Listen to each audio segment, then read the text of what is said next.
నా పేరు రవికుమార్. ఫ్రెండ్స్, మనం నిన్న మాట్లాడుకున్న విధంగా చూస్తే గనక మార్కెట్ అనేది నిఫ్టీలో నిన్న నేను ప్రిడిక్షన్ చేశాను. ఒకసారి ఎక్స్‌ప్లెయిన్ చేస్తాను. ఈ పొజిషన్‌లో ఈ 24,500 దగ్గరికి మార్కెట్ రావాలి అనుకున్నాను. ఈ 24,500 అనేది మార్కెట్ దగ్గరికి రావాలి. సో, ఈ వచ్చిన తర్వాత ఏం చేయాలి ఇది? వచ్చిన తర్వాత ఇక్కడ గనక బాడీ గనక క్లోజ్ అనేది ఉంటే గనక అది కిందికి ఇంకా వస్తుంది. బాడీ గనక ఇక్కడ క్లోజ్ ఉంటే గనక కిందికి ఇంకా వస్తుందని నిన్న మాట్లాడుకున్నాం. సో, నా ప్రిడిక్షన్ ప్రకారంగా ఇది కిందికి వచ్చింది. సో, ఇది ఓకేను. ప్లస్ ఇలాగే బ్యాంక్ నిఫ్టీ కూడా ఇలాగే ఉంటుంది. సో, బ్యాంక్ నిఫ్టీది అనేది మనము తర్వాత మాట్లాడదాము. ఫస్ట్ అయితే మాత్రము నిఫ్టీ సంబంధించి నిన్నైతే ఏం మాట్లాడుకున్నామో అదైతే ఇక్కడ నా ప్రిడిక్షన్ అనేది జరిగింది.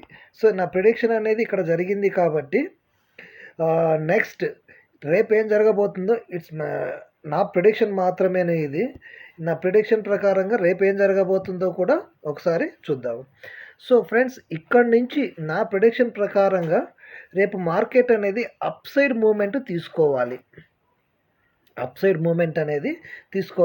ఈ 24,800 అనేది మాత్రము దరిదాపులలోకి వెళ్ళాలి మార్కెట్ అనేది మెయిన్. ఇక్కడ మనం ఇంకా చెప్పుకోవాల్సిన విషయం ఏంటంటే రేపు థర్స్డే కదా, రేపు థర్స్డే కాదు, ఎల్లుండి థర్స్డే. సో మీకు నిన్న నేను ఒక విషయం చెప్పాను. ఏమని? ఫుల్ మూమెంట్ మార్కెట్ ఏ రోజు ఉంటుందో ఈరోజు హింట్ ఇస్తానని చెప్పాను.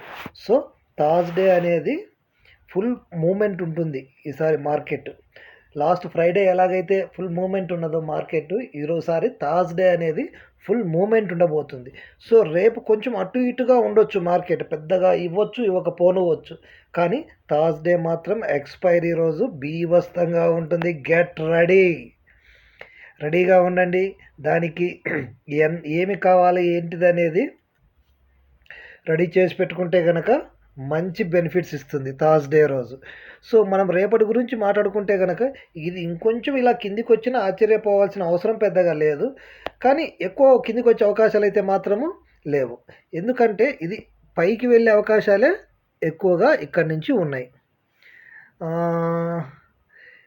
ఏమంటారు దీన్ని?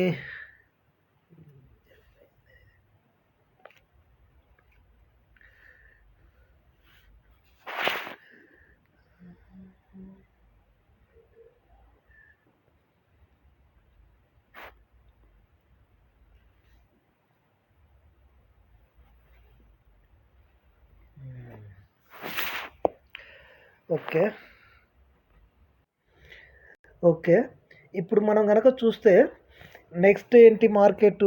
సో నెక్స్ట్ వచ్చి అప్ సైడ్ వచ్చి ఆగితే ఎక్కడ ఆగాలి? ఈ ప్లేస్ ఉంది కదా 500 అనేది, మనకు మళ్ళీ వచ్చి ఆగితే కనుక ఈ ప్లేస్లోనే మార్కెట్ ఆగాలి. ఈ మార్కెట్ ఆగేసి ఇది పైకి వెళ్ళాలి. అంటే ఇక్కడ దాకా వచ్చిన తర్వాత అయినా సరే కొంచెం తీసుకొని ఈ 500 అనేది ఒక రెసిస్టెన్స్గా రేపు పనిచేస్తుంది. అలాగే కింద వచ్చేసి మనకు ఈ 185 కాదు కానీ 245 అనేది ఒక రెసిస్టెన్స్ ఉంది. కానీ దూరము రావచ్చు రాకపోనవచ్చు, ఇది గ్యారంటీ అయితే చెప్పలేను నేను. నా వరకు అయితే మాత్రం ఇది గ్యారంటీగా వస్తుందని మాత్రం చెప్పలేను. ఇంకా చెప్పాల్సిన విషయాలు ఏమున్నాయంటే ఈరోజు యుఎస్ మార్కెట్లో మీటింగ్ ఉంది. దాన్ని బట్టి రేపు మార్కెట్ అనేది కొంత డిసైడ్ అయ్యే అవకాశాలు ఎక్కువగా ఉన్నాయి. సో యుఎస్ మార్కెట్ని బట్టి రేపు మన మార్కెట్ అనేది కొంత ఎఫెక్ట్ అయితే ఉంటుంది. దాని గురించి అయితే చూడాలి ఇంకా టైం అనేది. సో రేపైతే పెద్ద మార్కెట్ అనేది అటు ఇటుగా ఉండకపోవచ్చు అని నా ఉద్దేశము. భారీ తేడాలు అయితే ఉండకపోవచ్చు అని నేను అనుకుంటున్నాను. నెక్స్ట్ అలాగే ఇంకా బ్యాంక్ నిఫ్టీ చూద్దామా ఒకసారి. సో బ్యాంక్ నిఫ్టీ కూడా అప్ సైడ్ ఉంటుంది. సో అప్ సైడ్లో అనేది ఎలా ఉంటుంది ఏంటిది అనేది ఒకసారి చూద్దాం.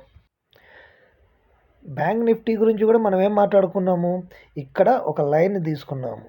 సో ఇక్కడ ఒక లైన్ తీసుకొని ఈ లైన్ మీద కనుక బాడీ క్లోజ్ ఇస్తే మాత్రము ఇది ఇంకా కిందికి వచ్చే అవకాశాలు ఉన్నాయనుకున్నాం. అదే విగ్ అవుతే కనుక ఇక్కడి నుంచే పైకి తీసుకుంటుంది.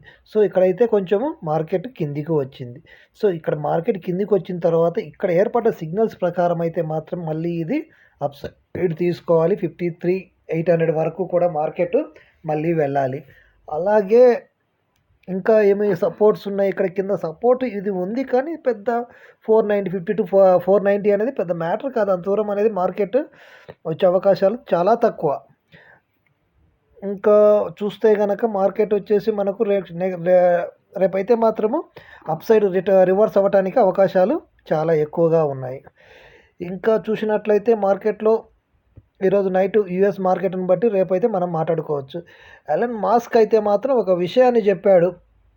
ఏంటంటే అది ఆ విషయము ఒక డ్రోన్‌ను తయారు చేస్తున్నాడు. ఆ డ్రోన్‌ను తయారు చేసి దాని యొక్క ఏం జరుగుతుందంటే అది 15 కిలోమీటర్స్ వరకు చూడొచ్చు. ఇప్పుడు మనం డ్రోన్ అనుకోండి, ఒక పెళ్లి వీడియో తీస్తున్నారు. ఇంకోటి ఏదైనా ఫంక్షన్ జరుగుతుంది లేదా ర్యాలీ జరుగుతుంది. డ్రోన్ అనుకోండి, డ్రోన్ తీస్తే ఎంతవరకు తీస్తుంది అది? ఆ సరౌండింగ్స్ జస్ట్ మీటర్స్‌లో ఉంటుంది. అంతకు మించి వచ్చేసి అది ఎక్కువ అయితే గ్యాదర్ చేయలేదు. కానీ ఇక్కడ ఎలన్ మాస్క్ అంటేనే ఒక సంచలనం కదా!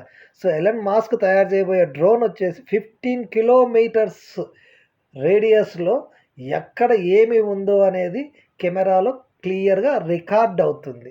సో, దీన్ని ఎక్కడ ఉపయోగిస్తారు అంటే ఇప్పుడొచ్చేసి రష్యా వాళ్ళు దీన్ని తయారు చేపించారు. సో, ఈ రష్యా వాళ్ళు తయారు చేపించడం వల్ల ఏంటిదంటే ఉక్రెయిన్ మీద వీళ్ళు యూజ్ చేసే అవకాశాలు ఎక్కువగా ఉన్నాయి. అలాగే దీని మీద ఇంకొక వాళ్ళు యూజ్ చేస్తే పర్లేదు కానీ మనకొచ్చిన ఇబ్బంది ఏంటిదంటే చైనా దీనికోసం ఎదురు చూస్తుంది. సో, మన పక్కన ఉన్నటువంటి శత్రు దేశమైనటువంటి చైనా వచ్చేసి దానికోసం ఎదురు చూస్తుంది. ఎందుకు? వాళ్ళు తైవాన్ మీద ఉపయోగించడానికి. తైవాన్‌కు వాళ్ళకున్న గొడవ ఏంటిదనేది మళ్ళీ సెపరేట్‌గా మాట్లాడుకుందాము.